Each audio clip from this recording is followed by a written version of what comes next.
के वचन के सामने समय को बिताने के लिए जो अवसर प्रभु हमारे जीवन में दिया है, इस अवसर के लिए मैं परमेश्वर का धन्यवाद करता हूँ। साथ साथ आज इस प्लेटफॉर्म में उपस्थित तमाम प्रियजनों को यीशु मसीह के पवित्र नाम से मैं सलाम करता हूँ। प्रार्थना के साथ हम प्रभु के वचन के सामने समय को बिताएंगे। हम बीते दिनों में परमेश्वर का वचन से पहला यूहन्ना उसका पहला अध्याय से लेकर 5 अध्याय के अंदर जो वचनों को हम बीते दिनों में मनन कर ही रहा था, और हमने परमेश्वर का वचन को देखा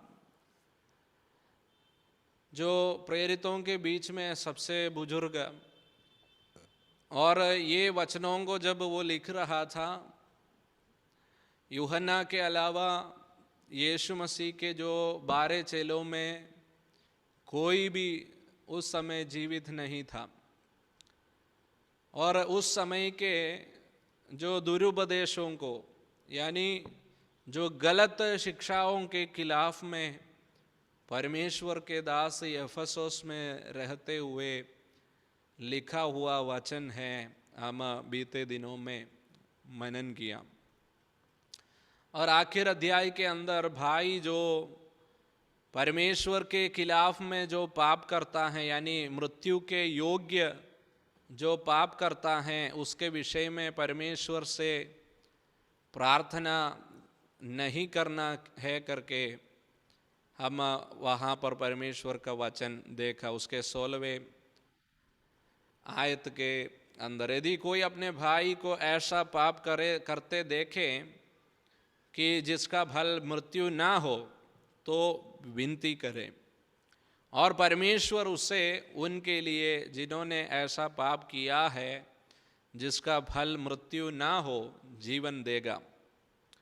पाप ऐसा भी होता है जिसका फल मृत्यु है, इसका विषय में मैं विनती करने के लिए नहीं कहता। इस आयत को लेकर हम बीते सप्ताह हम परमेश्वर का वचनों को मनन किया। आज शाम के समय में हम यूहन्ना के दूसरा पत्री, उसमें जो एक ही अध्याय है, उसमें से कुछ भागों को हम मनन करने के लिए जा रहे हैं।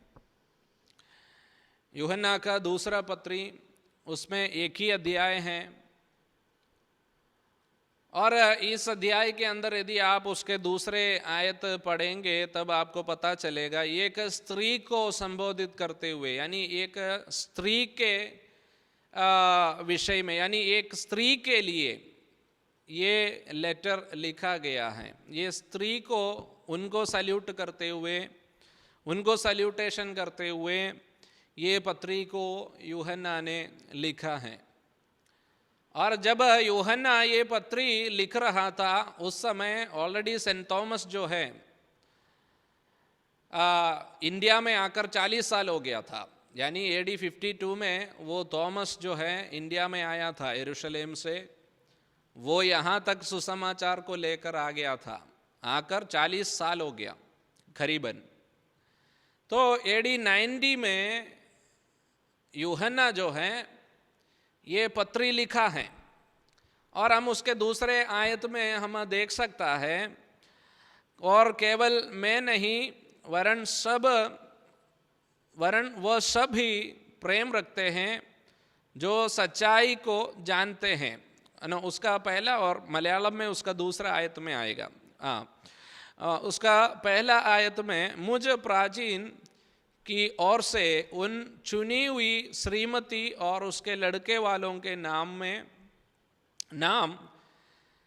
जिनसे मैं उस सच्चाई के कारण सत्य प्रेम रखता हूँ, जो हम में स्थिर रहती हैं और सर्वदा हमारे साथ अटल रहेगी।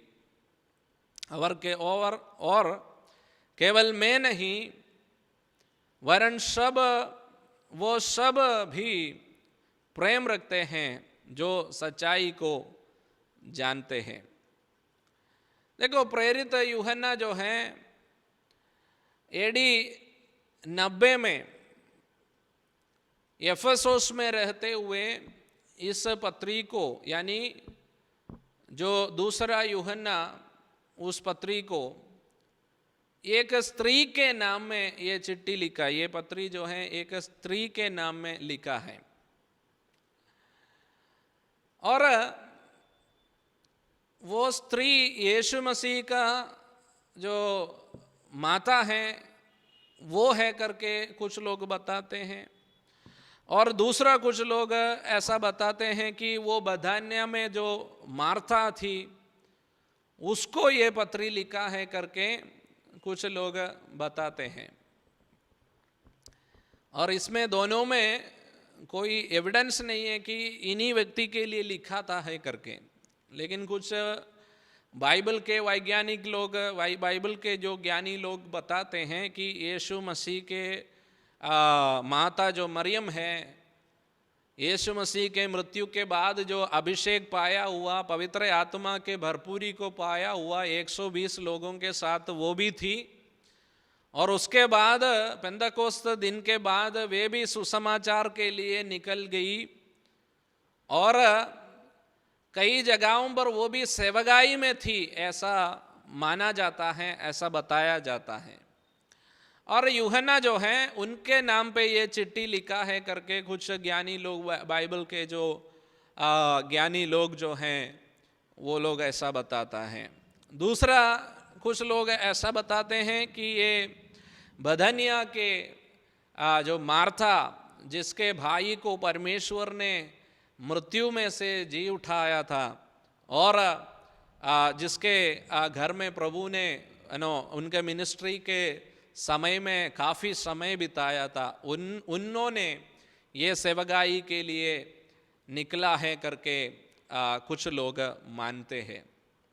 तो यहाँ पर देखिए, ये पुस्तक लिखा यूहन्ना ने लिखा है, लेकिन अपना नाम उसने नहीं वहाँ पर बताया है, लेकिन हम मान सकते हैं। और पहला यूहन्ना और दूसरा यूहन्ना और तीसरा यूहन्ना वो यूहन्ना के द्वारा ही लिखा है करके हम मान सकते हैं। और ये पुस्तक जो लिखने का कारण जो है, पहला यूहन्ना में भी हमने उसका कारण देखा है, वो ऐसा है कि कुछ लोग जो ज्ञानवादी कहते हैं, यानी नोस्टिक लोग, KNOW, नोस्टिक लोग, जो नोस्टिक लोग हैं यानी ज्ञानवादी लोग हैं, वो लोग जो हैं कलीसिया के अंदर घुस करके यीशु मसीह के अस्तित्व को, यानी यीशु मसीह पिता परमेश्वर का जो पुत्र होकर के मानुषिक रीति में, यानी एक मनुष्य का रूप में वो दुनिया में आया है, इस बात को वो लोग इनकार करते हैं। वो लोग उस बात को विश्वास नहीं करते हैं। साथ साथ ये कलीसियाओं में घुस करके वो लोग ऐसा सिखाते थे, यानी यीशु मसीह के अस्तित्व को वो लोग नहीं मानते थे। आज भी हमारे बीच में भी यानी नॉट इन पेंतकोस्त बट जो पेंतकोस्त के बराबर दिखने वाले कुछ कलीसियाओं में यीशु मसीह का बारे में उनका अलग अलग विचार है। यानी कुछ लोग ऐसा सिखाते हैं यीशु मसीह जो है वही है पिता और वही है पवित्र आत्मा, और कुछ अलग अलग टीचिंग उसके बीच में हम आज भी देख सकता है। और यहाँ पर देखिए, परमेश्वर का दास, उस समय बहुत सारे ऐसे लोग थे जो सेवगाई में थे, जो चर्च को संभालते थे, और खास करके इस कलीसिया को, यानी इस व्यक्ति को चिट्ठी लिखने के कारण ये स्त्री जो है, चाहे वो यीशु का माता मरियम हो या बथान्या के मार्था हो, दोनों में कोई भी हो, या वो तीसरा व्यक्ति हो, कोई भी हो, तो उस व्यक्ति को, यानी उस स्त्री को, जिस कलीसिया को वो मार्गदर्शन देती हैं, उस कलीसिया के रखवाली के लिए, यानी आपको क्या क्या चीज़ों में सतर्क रहना है, आप क्या क्या चीज़ों को संभालनी है, इस बारे में यूहन्ना ने ये पत्री लिख करके उनको समझाता है। हालेलुया। तो हम परमेश्वर का वचन में ये बात स्थापित किया जा रहा है, यानी ये बात का एविडेंस हमें मिल रहा है कि जो नया नियम का कलीसिया को नेतृत्व देने वाला स्त्रियां भी थी। एक स्त्री का नाम नहीं बताया यहाँ पर, लेकिन स्त्री के लिए ये चिट्ठी लिखा है जो उस समय का कलीसिया को नेतृत्व करती थी। तो यानी आज भी कलीसियाओं में इतना साल, यानी 2000 साल बीत गए। यीशु मसीह के आगमन, पहला जो आगमन है वहाँ से लेकर अभी तक बहुत साल बीत गए, लेकिन हमारे कलीसियाओं में कई बार बहनों को सिर्फ IPW चलाने में हम साइड में रखते हैं, बाकी कुछ कामों में ज़्यादा इम्पोर्टेंस नहीं देते हैं। वो एक साइड में सही है, लेकिन दूसरे साइड में वो इतना सही भी नहीं है। अपने बीच में भी पवित्र आत्मा को पाए और परमेश्वर के सामर्थ्य में रहने वाले लोग हैं जो परमेश्वर की सेवकाई में नेतृत्व दे सकता है। लेकिन प्रेरित पौलुस के वचनों के अनुसार, यानी उनके जो अभिप्रायों के अनुसार जब हम उस बातों को देखते हैं, वो हव्वा के जो गलती के कारण वो उस बातों को कलीसिया के अंदर लेके आके, ये स्त्रियां जो हैं वो बलहीन हैं, वो जल्दी में क्या करते, वो पाप में फंस जाते हैं। इस कारण के कारण वो कलीसिया को नेतृत्व देने में या उन चीज़ों में आने के लिए स्त्रियों को थोड़ा सा पीछे रखा है। तो यहाँ पर देखिए, हमारा वो सब्जेक्ट नहीं है। यदि हम उस सब्जेक्ट में आएंगे तो हम उस सब्जेक्ट के लेकर हम बात कर सकते हैं, लेकिन आज जो हम परमेश्वर का वचन जो देख रहे हैं, एक स्त्री जो है एक कलीसिया का, यानी एक झुंड का नेतृत्व देती थी, और उस स्त्री को चेतावनी देते हुए, यानी कलीसिया के अंदर क्या क्या हो सकता है, कलीसिया के अंदर क्या क्या चीज़ों का ध्यान रखना जरूरी है, इस बात उनको समझाते हुए प्रेरित यूहन्ना ने ये पत्री उनके नाम में लिखा। और उस स्त्री का नाम वहाँ पर लिखा नहीं है, इसलिए हमें ये नहीं पता है ये यीशु मसीह का माँ मरियम थी या बेथनिया में जो मार्था है वो थी। हम कंफर्म नहीं है। कुछ लोग उस बातों के बारे में अभिप्राय ऐसा करते हैं, क्योंकि जो यूहन्ना के समय में यीशु मसीह का माँ भी जीवित थी और बेथनिया में मार्था भी वो जीवित थी। उसमें से कोई भी एक होगा, क्योंकि यीशु मसीह के समय में ये दो स्त्रियों का, यानी यीशु मसीह का माँ जो मरियम है वो भी कई बार प्रत्यक्ष में कई बातों में आती थी, और मार्था भी कई चीज़ों में प्रत्यक्ष रूप में आगे आती थी। उस कारण से इन दोनों में से कोई भी हो सकता है करके वो मान्यता देता है। उसके एक कंक्लूशन ऐसा बताया जाता है। तो यहाँ पर देखिए, ये पत्री भी ये स्त्री को लिखने का कारण ये है कि जो पहला यूहन्ना में हमने 5 अध्याय के अंदर जो देखा है, जो नोस्टिक लोग हैं, जो ज्ञानवादी लोग हैं, जो कलीसियाओं में घुस करके जो गलत शिक्षा जो यीशु मसीह ने नहीं सिखाया और प्रेरितों ने नहीं सिखाया, ऐसी शिक्षाएं कलीसिया के अंदर घुसाने के लिए जब कोशिश कर रहा था, उसको खंडन करते हुए, उसके विरोध में रहते हुए प्रेरित यूहन्ना ने ये पत्री को लिखा है। हालेलुया। और जैसे ये जो पत्री लिखा है AD 90 के अंदर, ये एफेसोस में रहते हुए उसने, यूहन्ना ने ये वचनों को लिखा है, ये आयतों को लिखा है। यहाँ पर देखिए, उसका पहले से लेकर जब हम पढ़ते हैं, मुझ प्राचीन की ओर से उस चुनी हुई श्रीमती और उसके लड़के वालों के नाम, जिनसे मैं उस सच्चाई के कारण सत्य प्रेम रखता हूँ, जो हम में स्थिर रहती है और सर्वदा हमारे साथ अटल रहेगी। यहाँ पर परमेश्वर का दास कहता है, उस श्रीमती के लिए ये लेटर लिखता हूँ और उनके लड़के वालों के लिए ये लेटर लिखता हूँ, उस सच्चाई के कारण सत्य प्रेम रखता हूँ जो हमें स्थिर रहती है और सर्वदा हमारे साथ अटल रहेगी। जो स्थिर रहती है और सर्वदा हमारे साथ अटल रहने वाला सच्चाई के साथ ये लेटर लिखता हूँ, ऐसा लिखा है। यानी यीशु मसीह का क्या बोलते हैं, यीशु मसीह को वहाँ पर सत्य यानी ट्रूथ, जो सच्चाई, इस शब्द के द्वारा यीशु मसीह के बारे में उसने वहाँ पर कहा है। और केवल मैं नहीं वरन वो सब भी प्रेम रखते हैं जो सच्चाई को जानते हैं। परमेश्वर पिता और पिता के पुत्र यीशु मसीह की ओर से अनुग्रह और दया और शांति, सत्य और प्रेम सहित हमारे साथ रहेंगे। यहाँ पर देखिए तीसरा आयत में परमेश्वर पिता और उसके बाद पिता के पुत्र यीशु मसीह ऐसा लिखा है। ये ऐसा क्यों लिखा है? देखो, हम जब बोलते हैं पिता परमेश्वर का प्रेम, यीशु मसीह का अनुग्रह, हम ऐसा बोलते हैं। लेकिन यहाँ पर यूहन्ना क्या कहता है? परमेश्वर पिता और पिता के पुत्र यीशु मसीह, ऐसा स्पेसिफाई करके वो बोलता है। क्यों बोलता है?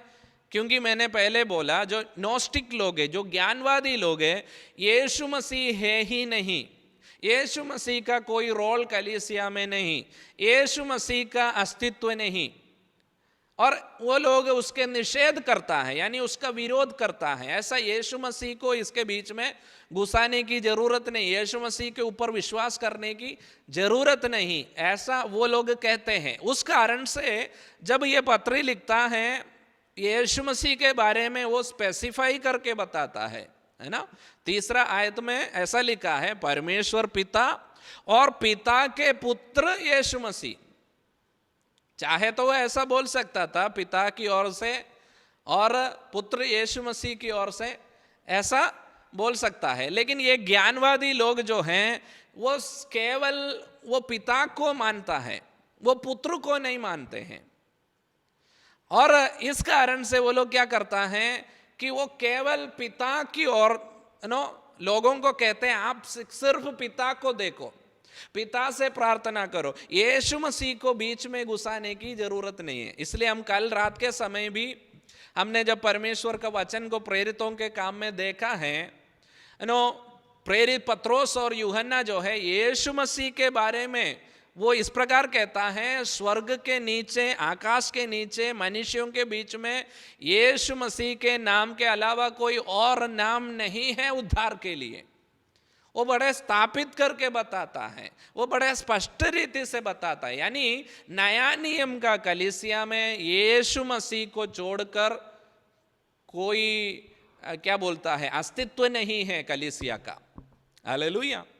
यानी यीशु मसीह को अलग करके यदि हम सिर्फ पिता को लेकर हम हमारे वचन को पढ़ाएंगे और हमारा कलीसिया चलाने के लिए कोशिश करेंगे, हम भी ज्ञानवादी लोग यानी जो नोस्टिक लोग हैं उनके समान बन जाते हैं।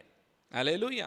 तो यहाँ पर प्रेरित यूहन्ना जो है वो तीसरा आयत में कहता है, परमेश्वर पिता और पिता के पुत्र यीशु मसीह। वो बड़े स्पष्ट रीति से कलीसिया के लोगों के मन में ये डालता है, ये पॉइंट आउट करता है यीशु मसीह का खासियत क्या है, यीशु मसीह का जरूरत क्या है। वो उसको स्थापित करने के लिए उसका नाम स्पेसिफाई करके, यानी जो ज्ञानवादी लोग जो पिता को मानते हैं और उस पिता का पुत्र है यीशु मसीह, वो स्थापित करने के लिए वो दोहरा कर बताता है, पिता परमेश्वर और परमेश्वर पिता और पिता के पुत्र यीशु मसीह। समझ गया? यानी वो जो ज्ञानवादी लोग जिस विषय में वो लोग बात करते हैं, सिर्फ पिता है, पुत्र कुछ भी नहीं है, पुत्र का कोई रोल नहीं है, पुत्र का कोई लेना देना नहीं है। इस बात के बारे में जब वो लोग कलीसिया में घुसकर सिखाने लगा, तब प्रेरित यूहन्ना जो है बड़े स्पष्ट रीति से बताता है, पिता है और पिता के पुत्र यीशु मसीह भी हैं। हालेलुया। उनको जब सल्यूटेशन देता है, उनको जब आशीर्वाद देता है, उसको जब आशीष देता है, परमेश्वर पिता और पिता के पुत्र यीशु मसीह की ओर से अनुग्रह और दया और शांति, सत्य और प्रेम सहित हमारे साथ रहेंगे। देखो, ये इतना सारे चीजें बोलने की क्या जरूरत था? ये अनुग्रह, दया, शांति, सत्य, प्रेम, ये सब उसका बीच में बोलने की जरूरत क्या था? क्योंकि वो लोग ऐसा मानते थे, जो आशीष जो मिलता है वो परमेश्वर पिता से मिलता है और पिता डायरेक्टली देता है, और जो दया है परमेश्वर डायरेक्टली करता, पिता जो है डायरेक्टली करता है, शांति पिता से मिलता है। ये सब पिता से ही मिलता है, लेकिन यीशु मसीह को अवॉइड करके हमें ये सब नहीं मिलता। हालेलुया।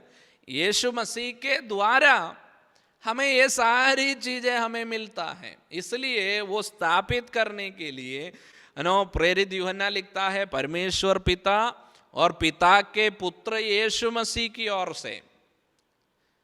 नहीं है तो ऐसा डायरेक्टली बोल सकता है, पिता से हमको अनुग्रह, दया, शांति, सत्य, प्रेम ये सब मिलता है, ऐसा लिख सकता था।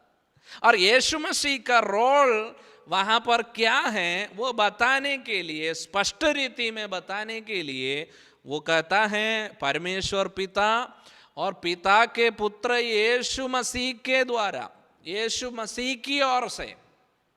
हालेलुया। प्रियो, जो अनुग्रह हमें मिला है वो यीशु मसीह की ओर से हमें पिता से मिला है। यीशु मसीह जो है परमेश्वर पिता और हमारे बीच में एक द्वार बन गया है, एक चैनल बन गया है। हालेलुया। पुराना नियम में आप देखिए तो उनको परमेश्वर का अनुग्रह पाने के लिए किसी एक वस्तु का, यानी एक बलि का उनको जरूरत पड़ता था। हालेलुया। तो वो बलि को अवॉइड करके एक मनुष्य को परमेश्वर के करीब जाना मुश्किल था। हालेलुया। क्योंकि मनुष्य जो पापी है वो पाप में होकर के, वो पापी होकर के वो परमेश्वर के निकट नहीं जा सकता था, नहीं जा पाता था।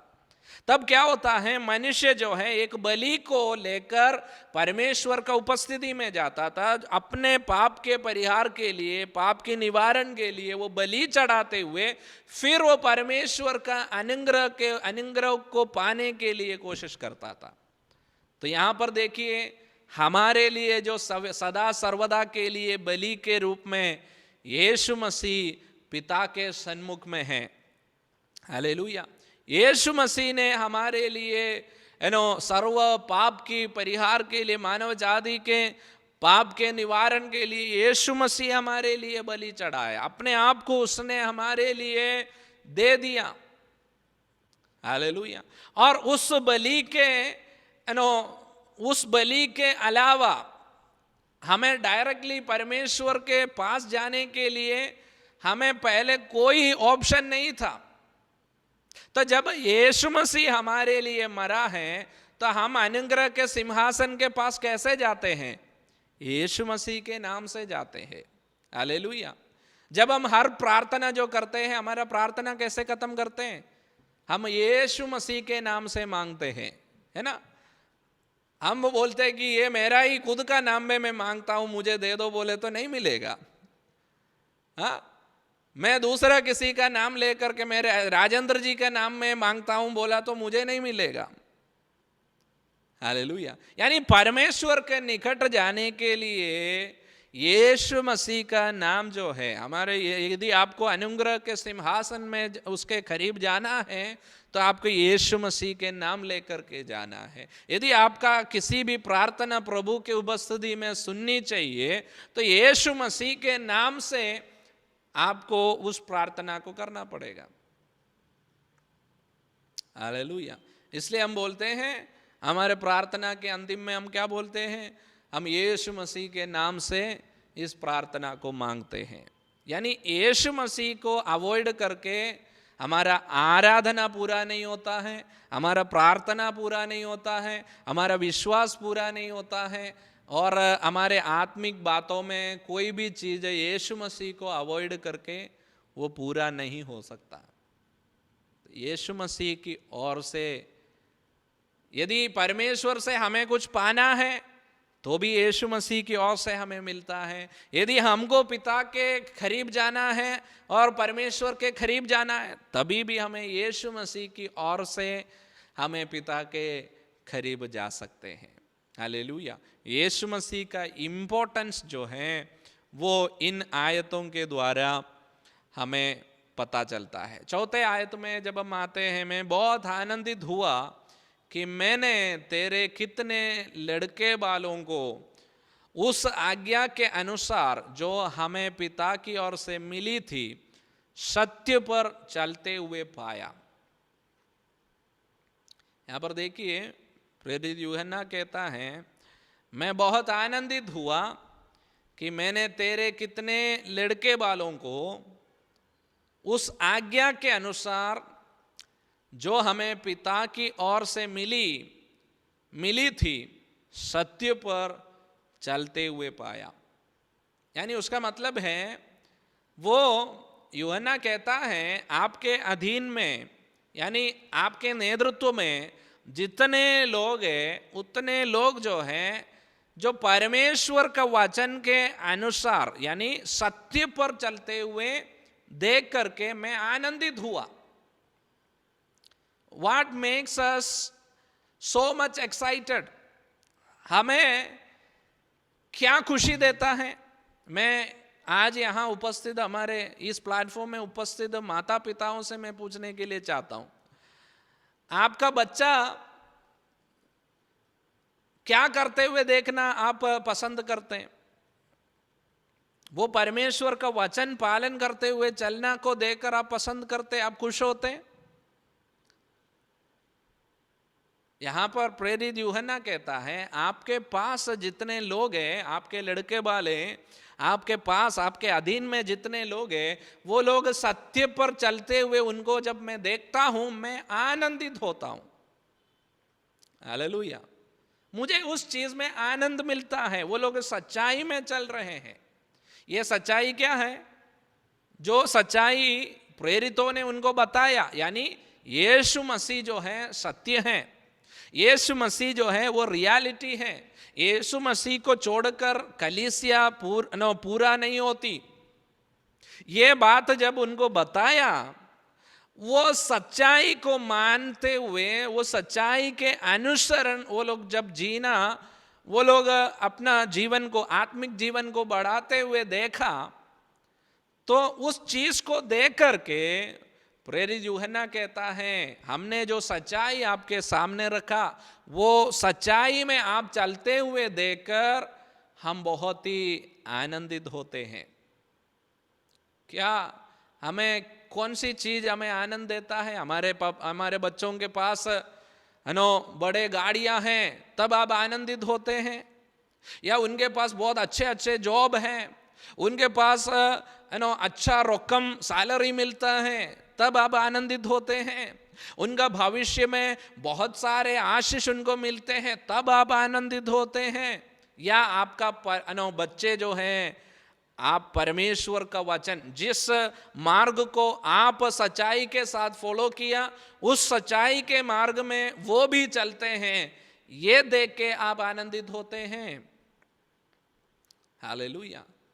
परमेश्वर का दास कहता है मुझे आई रिजॉइस ग्रेटली, मैं उन चीजों में बहुत ही आनंदित हुआ कि मेरा बच्चा, यानी तेरे पास जो जितने लड़के हैं, यानी तेरे अधीन में जितने लोग हैं वो लोग सत्य में चल रहे हैं, उसको देखकर हम आनंदित हो रहे हैं। हालेलुया। ये आनंदित होने का कारण क्या है? क्योंकि कुछ ऐसा लोग कलीसिया में घुस गया जो गलत सिखाने के लिए, जब लोग कलीसिया के अंदर गलत सिखाने के लिए घुस गया तब सच्चाई क्या है करके जब प्रेरितों ने प्रचार किया, और उसके बाद वो लोग उस प्रेरितों ने जो प्रचार किया वो सच्चाई में चलते हुए उनको देखा, तो वो बोल रहा है हमारा मान आप रखता है, हमारा सम्मान आप करता है, हम जो कहा है आप लोग पालन करता है, उसको देख करके हम बहुत ही आनंदित होते हैं। हालेलुया। एक संडे स्कूल टीचर के लिए सबसे ज्यादा आनंद की बात क्या हो सकता है? उन्होंने जिस व्यक्ति को आत्मिक पाठ को पढ़ाया और परमेश्वर का वचन सिखाया, वो वचन के अनुसार वो यदि चलते हुए देखते हैं, वो संडे स्कूल टीचर उसमें आनंदित होता है, यदि वो सच में संडे स्कूल टीचर है। हालेलुया। एक प्रभु का दास कब खुश होता है? उनके अधीन में जो लोग हैं वो लोग सच्चाई के अनुसार चलते हैं, परमेश्वर के वचन के अनुसार चलते हैं, तब वो आनंदित होता है। हालेलुया। प्रियो, हम किस चीज में आनंदित होते हैं? हम एक पेरेंट्स होने के नाते हम किस चीज में आनंदित होते हैं? हमारा बच्चे विदेश में हैं, इस कारण से हम आनंदित होते हैं। उन्होंने नया BMW लिया, उससे आप आनंदित होते हैं। उन्होंने घर बनाया, उससे आनंदित होते हैं। What makes you most excited? किस चीज को देखकर हम आनंदित होते हैं? प्रियो, हालेलुया, एक आत्मिक व्यक्ति किसी और व्यक्ति का आत्मिकता को देख करके वो आनंदित होता है। हालेलुया। परमेश्वर का वचन में ऐसा है, जब किसी ने मुझको कहा चलो हम परमेश्वर का उपस्थिति में जाएं, तब मैं आनंदित हुआ। हालेलुया। वहां पर वो एक्साइटमेंट, परमेश्वर का उपस्थिति में हम जाए, वो सुनकर मैं आनंदित हुआ। यदि आपके साथ का विश्वासी आपको कहते चलो हम आज बार में जाते हैं, तो क्या आप आनंदित होते हैं? चलो आज हम बार में जाते हैं, थोड़ा पी के आते हैं, उसमें आप आनंदित होते हैं? नहीं। हालेलुया। चलो हम बैठकर किसी और का इधर उधर का बातें करते, क्या आप उसमें आनंदित होते हैं? हालेलुया। इसलिए परमेश्वर का वचन में ऐसा लिखता है, जब किसी ने मुझको कहा चलो हम प्रभु के उपस्थिति में जाएं, तब मैं आनंदित हुआ। हालेलुया। यहाँ पर परमेश्वर का वचन, हालेलुया, परमेश्वर का दास बताता है, जो वचन हमने आपको दिया है, जो सच्चाई हमने आपको बताया है, वो सच्चाई में, वो सत्य में आपको चलते हुए देखकर मैं बहुत ही आनंदित हुआ। हालेलुया। प्रियो, हमें खुश होने के लिए इस दुनिया में क्या चीज होना चाहिए? हमारे बच्चे जिस क्रूस को हमने उठाया, उस क्रूस को उठाते हुए वो हमारा पीछा यदि करते हैं, तो उसमें हम खुश होना जरूरी है। हालेलुया। जिस परमेश्वर की हम आराधना किया, उस परमेश्वर की यदि वे भी आराधना करते हैं, वो हमारे लिए आनंद की बात है। यदि हमारा बच्चा बपतिस्म लेने के लिए आगे आते हैं, तो उस चीजों में हम आनंदित होना जरूरी है। यदि वो परमेश्वर की आत्मा के अभिषेक को पाते हैं, you have to celebrate it. Hallelujah. यदि वो परमेश्वर का वचन पढ़ते हैं, आप उसमें खुश होना जरूरी है। हालेलुया। यानी we have to be more concerned, आत्मिकता को लेकर, सच्चाई को लेकर, सत्य को लेकर, यानी आने वाले पीढ़ी को, ये हमारा प्रभु ने दिया हुआ जिम्मेदारी है। ये बूढ़ा आदमी को ये सब लिखने की क्या जरूरत है? हालेलुया। सेंट थॉमस को वहां सब कुछ छोड़ छाड़ के AD 52 में केरल में आने की क्या जरूरत है? जब उस समय गूगल मैप नहीं था, जिस समय ट्रैवलिंग के लिए अभी हमको इधर से अहमदाबाद जाने के लिए हम तैयार नहीं होते हैं, तो आप सोच के देखिए, वो एक एक्सटेंड से दूसरा एक्सटेंड तक सुसमाचार को लेकर आने की क्या जरूरत था? क्योंकि वो ये चाहता था जो सच्चाई को हमने जाना है वो सच्चाई इंडिया के लोग भी जाने, वो लोग भी, इंडिया के लोग भी उस सच्चाई में चले। हालेलुया। ये एफेसोस में बैठकर आसिया में जो कलीसिया है वहां पर चिट्ठी लिखने की जरूरत क्या है? क्योंकि उनके अंदर एक बात वो स्पष्ट रीति से समझता था कि हमने जो देखा है, इसलिए हम यूहन्ना के उसमें देख सकता है, जो जिसको हमने देखा है और हमारे हाथों से छुआ है, हमने यानी that is our personal experience about Jesus. हमने उस बात को अनुभव किया है और कोई आके बोल रहा है ऐसा कुछ भी नहीं है। तो वो कहता है ये हमारा पर्सनल अनुभव है, हमने उसको देखा है, हमने उसको छुआ है, हम उसके साथ चले हैं। हालेलुया। हम उनको जानते हैं, इसलिए हम उसकी गवाही देते हैं। हालेलुया। प्रियो, यदि यीशु मसीह आपका जीवन का अनुभव है, यदि ये मार्ग आपका जीवन का अनुभव है, हालेलुया, यदि पवित्र आत्मा आपका जीवन का अनुभव है, तो आपको ये बात जीवन में स्पष्ट करना पड़ेगा, मैं जब तक हूं तब तक मेरा जो अनुभव है, जो मैंने अनुभव किया है, जिस सच्चाई को मैं जानता हूं, मैं दूसरे को बताऊंगा। और जब उन्होंने उस सच्चाई दूसरे को बताया और वे जब उस सच्चाई को फॉलो करते हुए देखा, वो क्या कहता है, हम आपको उस सच्चाई में चलते हुए देखकर बहुत ही आनंदित हुआ। हालेलुया। उसके दूसरे जब हम पढ़ते हैं उसके 7वें आयत में जब हम आते हैं, क्योंकि बहुत से ऐसे भरमाने वाले हैं, भरमाने वाले जगत में निकल आए हैं जो ये नहीं मानते हैं कि यीशु मसीह शरीर में होकर आया है। भरमाने वाला और मसीह का विरोधी यही है, यानी एंटी क्राइस्ट और भरमाने वाला, ऐसा 2 नाम उनको दिया है। जो लोग यीशु मसीह का अस्तित्व को निषेध करता है, यानी उनका गलत रीति से लोगों को सिखाता है, उनके बारे में 2 नाम दिया है, भरमाने वाला और मसीह विरोधी। हालेलुया। यहां पर देखिए परमेश्वर का दास कह रहा है कि क्योंकि बहुत से ऐसे भरमाने वाले जगत में निकल आए हैं जो ये नहीं मानते कि यीशु मसीह शरीर में होकर आया। देखो, कुछ लोग बोल रहा है कि यीशु मसीह शरीर में होकर आया नहीं है। तब प्रेरित लोग क्या बोलते हैं कि हमने हमारी आंखों से उसको देखा है, हमारी हाथों से उसको छुआ है, हमने हमारी कानों से सुना है, हम उसके साथ चले हैं, हम उसका जिंदा गवाही है। इसलिए वो लोग स्पष्ट रीति से प्रचार किया, हम यीशु मसीह को टच करके देखा है, छू कर देखा है, हमने हमारी आंखों से यीशु को देखा है। फिर कौन बोल सकता है यीशु मसीह है ही नहीं? हालेलुया। देखो, अगर कोई भी व्यक्ति आकर बोलते हैं राजेंद्र जी के पास व्हाइट कार नहीं है,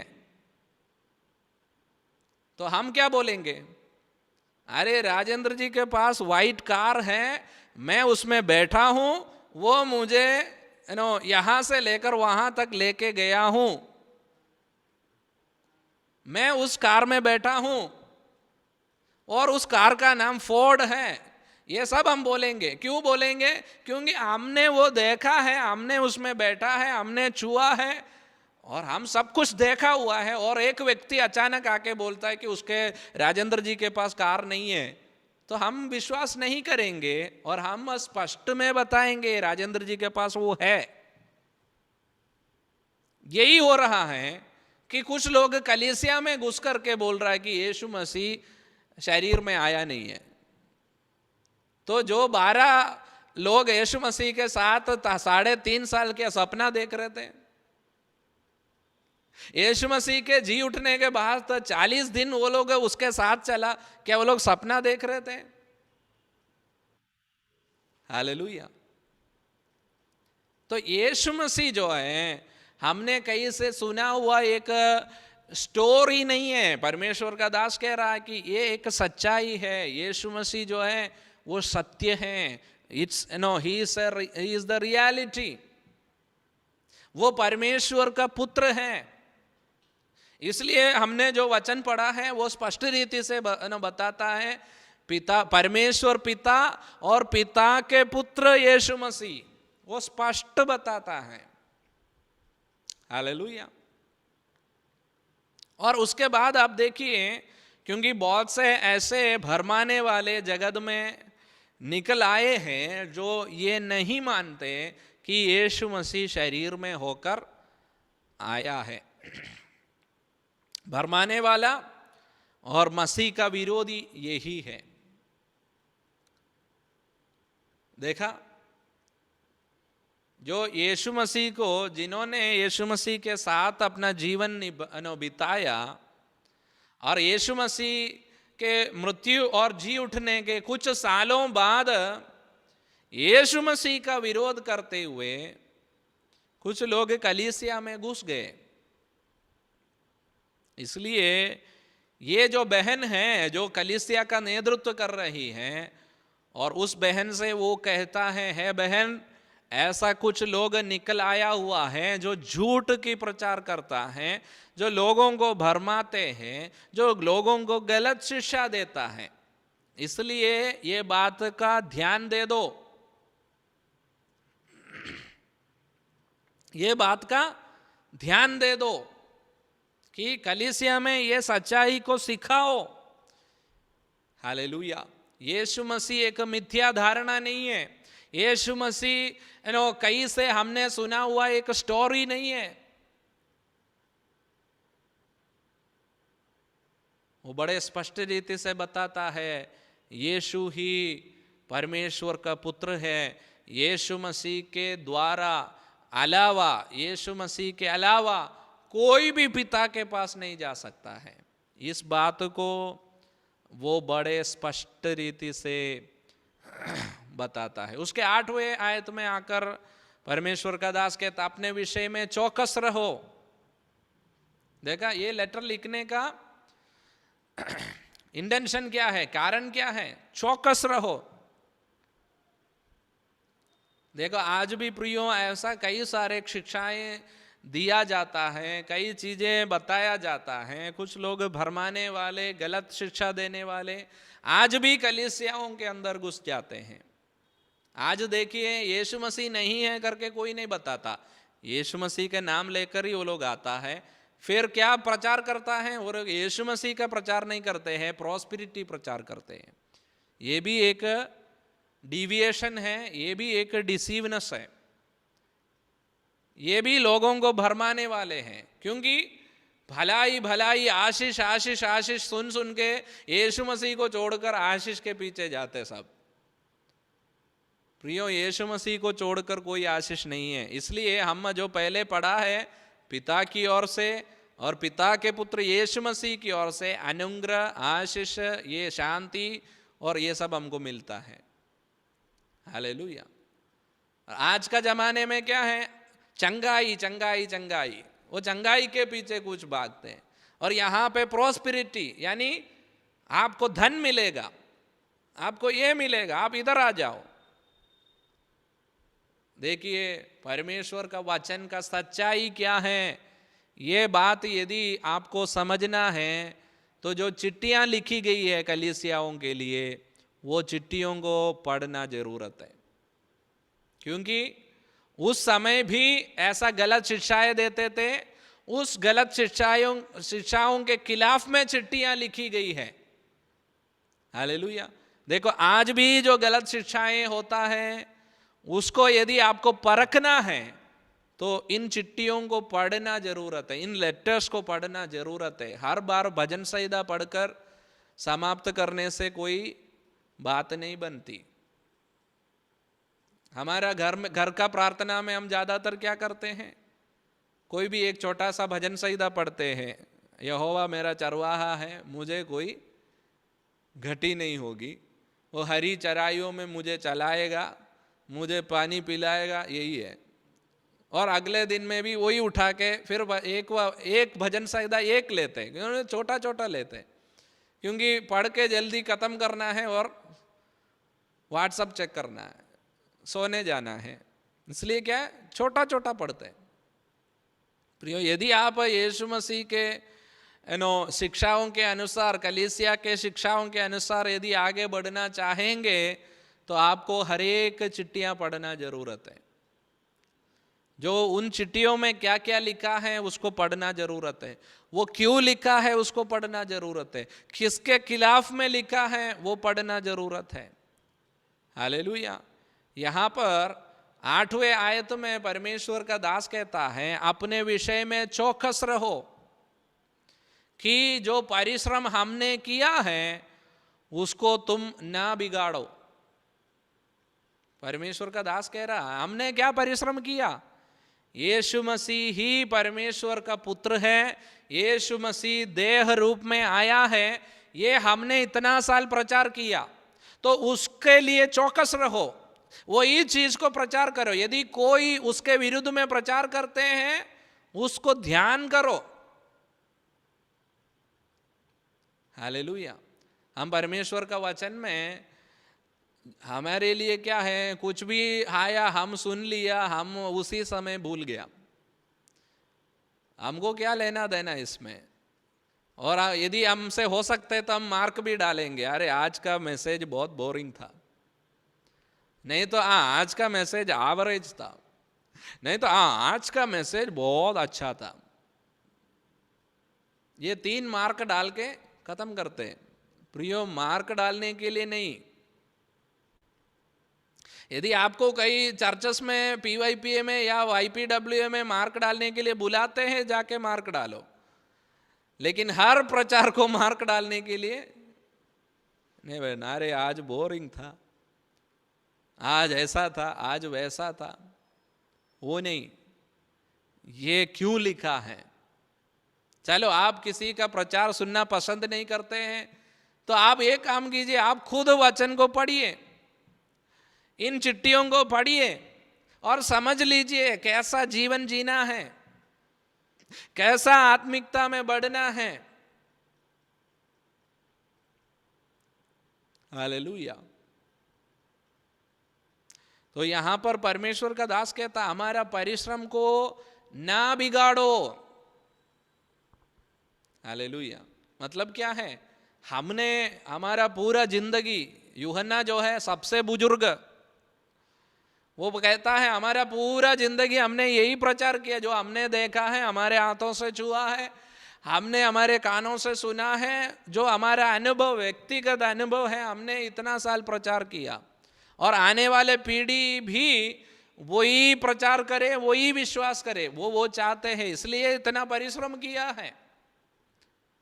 और परमेश्वर का दास कह रहा है, हमारा परिश्रम को ना बिगाड़ो। हालेलुया।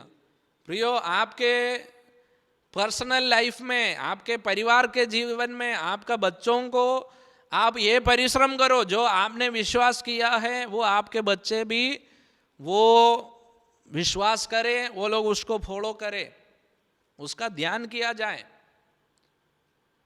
उनको उस मार्गों में यानी उस विश्वास में खड़े रहने के लिए। यदि उनके पास डाउट्स है उनको सुनो। कई बार माँ बाप क्या करते, बच्चे यदि कोई क्वेश्चन पूछते उनको डांटते हैं। नहीं, यदि उनके पास डाउट्स है, यदि आपको उसके बारे में जानकारी नहीं है, और आप परमेश्वर के दासों के सामने उनको भेजिए, नहीं तो वो क्वेश्चन को आप लेके आइए, ताकि वे सीख जाए, वो उस बात की सच्चाई को जान जाए। कई बार यदि बच्चे यदि क्वेश्चन पूछते हैं, बड़े क्वेश्चन पूछते हैं, हम उनको डांटते हैं, ये सब मुझको नहीं पता है। ये हम ध्यान किया जाए। उसके 9वें आयत, जो कोई आगे बढ़ जाता है, यानी मतलब जो हमने सिखाया है उसको, उससे आगे चले जाता है, यानी उसको ओवरकम कर देता है, यानी उसको नेग्लेक्ट कर देता है। अरे यार इससे अच्छा, ये इससे ज़्यादा मैं जानता हूँ। जो नेग्लेक्ट करता है और मसीह का शिक्षा में बने नहीं रहता, उसके पास परमेश्वर नहीं है। जो कोई उसकी शिक्षा में स्थिर रहता, उसके पास पिता भी है और पुत्र भी है ना। वहां पर वो डायरेक्टली बोल सकता था उसके साथ परमेश्वर है, ऐसा बोल सकता था, लेकिन वो क्या बोलता है, उसके पास पिता भी है और उसके पास पुत्र भी है। क्यों ये बार बार ये पुत्र पुत्र पुत्र पुत्र बोल रहा है? क्योंकि ये एक सीरियस प्रॉब्लम था। क्योंकि ऐसा लोग कलीसिया में घुस गया कि पुत्र को नहीं मानते। आज ऐसे लोग हैं, पवित्र आत्मा को नहीं मानते। ऐसा बहुत सारे लोग हैं। वो लोग बोलते हैं कि पवित्र आत्मा बंद हो गया है, उसका मृत्यु हो चुका है, वो अभी काम नहीं करते हैं कलीसिया में, ऐसा सिखाते हैं। पहले सदी का कलीसिया में पुत्र नहीं है बोलता था। आज कम से कम पुत्र को मानते हैं, लेकिन पवित्र आत्मा को नहीं मानते हैं। पवित्र आत्मा के जो लोग नहीं मानते हैं, उनके बीच में हमें ये बात की सच्चाई को प्रचार करना है कि पवित्र आत्मा है, वो आज भी कलीसिया में कार्य करता है, व्यक्तिगत जीवनों में कार्य करता है। ये बात को प्रचार करना जरूरी है।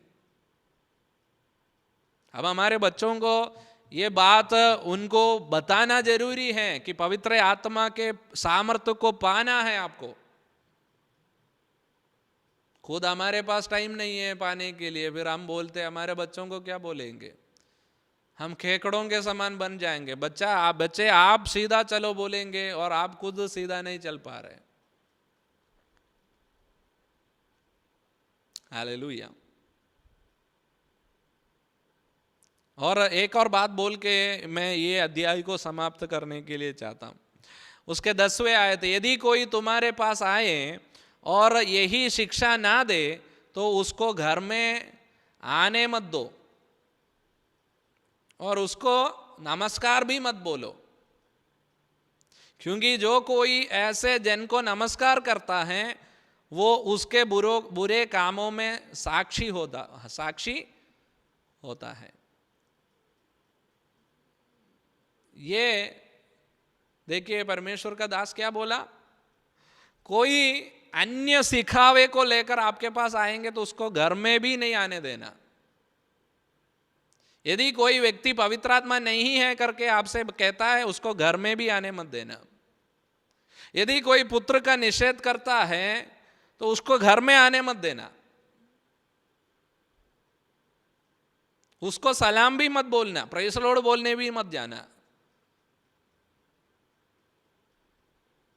हमने जो शिक्षा पाई है उसका विरुद्ध में जीने वाले को किसी को एंटरटेन नहीं करना।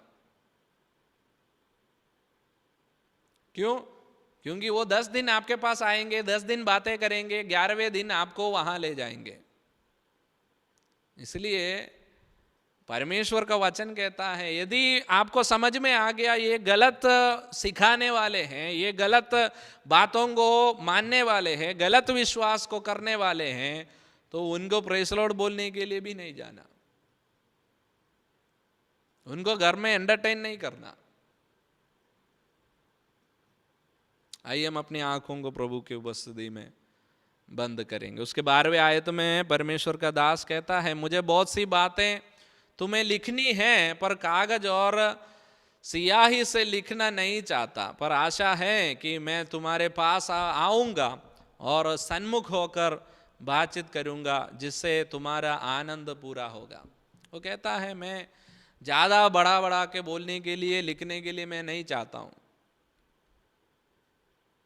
मैं जो है संक्षिप्त में उसको लिखा, एक ही चैप्टर है उसमें।